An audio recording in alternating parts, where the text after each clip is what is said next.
Graphics cards are now required for modern computing, and the Nvidia GeForce GTX 1050 Ti has been around for quite some time. Choosing the proper GPU product can be difficult given the numerous GPU possibilities available. In this video, we will look at the Nvidia GeForce GTX 1050 Ti specs to see if it's still worth buying in 2023. Also, details about the products we speak about will be linked down in the description. In 2016, Nvidia released the GeForce GTX 1050 Ti, which included 768 CUDA cores, a base clock speed of 1290 Megahertz, and 4 GB of GDDR5 memory. With a TDP of 75 watts, it is a relatively low power consumption graphics card. In terms of gaming performance, it is capable of running the most recent games at 1080p resolution and medium to high graphics settings. It may, however, struggle with demanding games that require a higher-end graphics card. In terms of benchmark scores, it has a 3D Mark Time Spy score of roughly 6000, which is lower than more current graphics cards such as the Nvidia GeForce RTX 3060 Ti,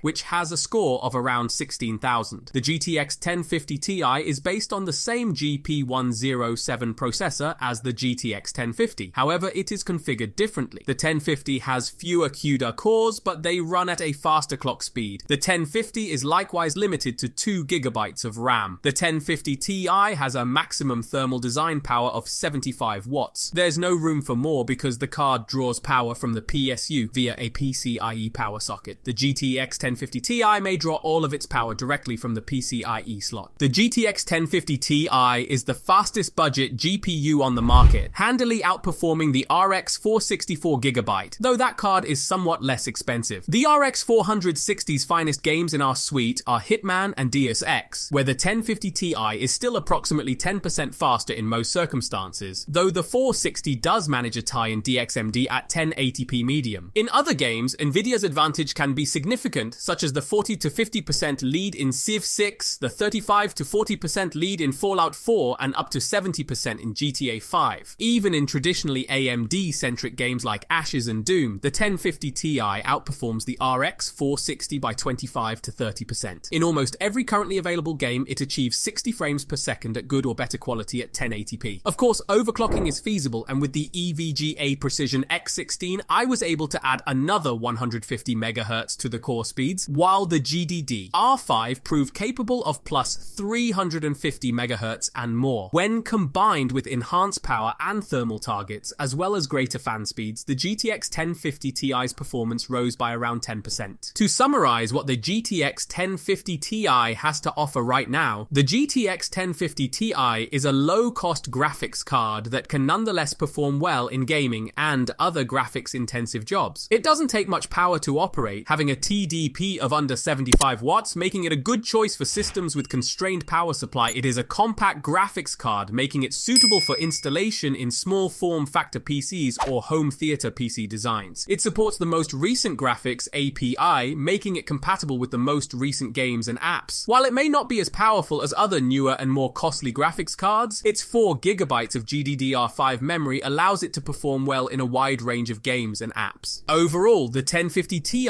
is alone in the market and is best seen as a low-cost alternative for AAA games played at full HD resolution. Whether or not you can max up your graphical settings depends on how low you like your frame rates, but there isn't a game on the market right now that the 1050 Ti can't handle. Click on the video on your screen to check out more Nvidia graphics cards.